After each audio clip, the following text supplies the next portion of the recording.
Une vingtaine de journalistes a participé à un atelier de renforcement des capacités en matière de lutte anti-tabac, les 3 et 4 août 2022 à Grand-Bassam. Un atelier de renforcement des professionnels des médias en matière de lutte anti-tabac en Côte d'Ivoire s'est tenu du 3 au 4 août 2022 à Grand-Bassam.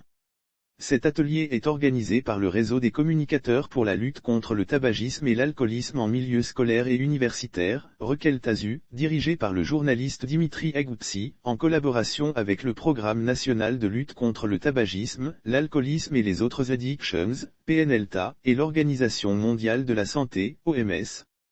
Didier Bléou présent à l'atelier. Cet atelier a débuté par une cérémonie d'ouverture qui a vu la présence du directeur coordonnateur du PNLTA Dr Ernest Zotoua, de Didier Bléou, directeur général de la 3 par ailleurs grand messager de la lutte anti-tabac. Le président du Rekel-Tazu, Dimitri Agoutsi, a remercié les partenaires que sont le ministère de la Santé, de l'Hygiène publique et de la couverture maladie universelle à travers le PNLTA, et l'OMS qui ont décidé d'organiser cet atelier pour renforcer les capacités des journalistes ivoiriens.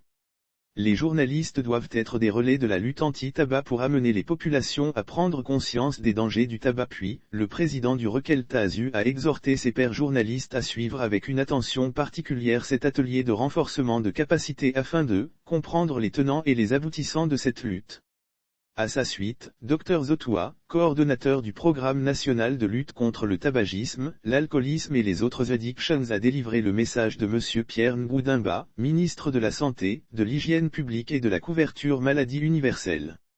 Vous devez être des relais de la lutte anti-tabac pour amener les populations à prendre conscience des dangers du tabac, a-t-il exhorté.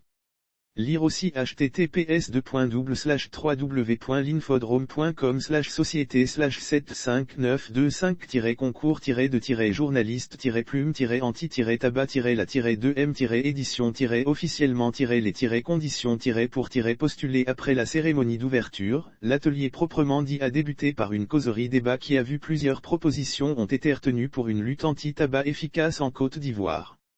Il s'agit notamment de augmenter le prix des produits du tabac, augmenter les taxes sur le tabac et les produits du tabac, mettre des images fortes sur les paquets de cigarettes pour choquer les fumeurs et décourager les jeunes, interdire la vente au détail, réglementer les points de vente, instaurer la lutte anti-tabac dans les programmes scolaires du primaire et du secondaire, sensibiliser les leaders communautaires sur les méfaits du tabac, organiser de grandes campagnes de sensibilisation de masse et de proximité, renforcer les clubs de santé dans les établissements secondaires sur les méfaits du tabac, sensibiliser avec les vidéos choquantes, veiller aux publications des médias télévisés.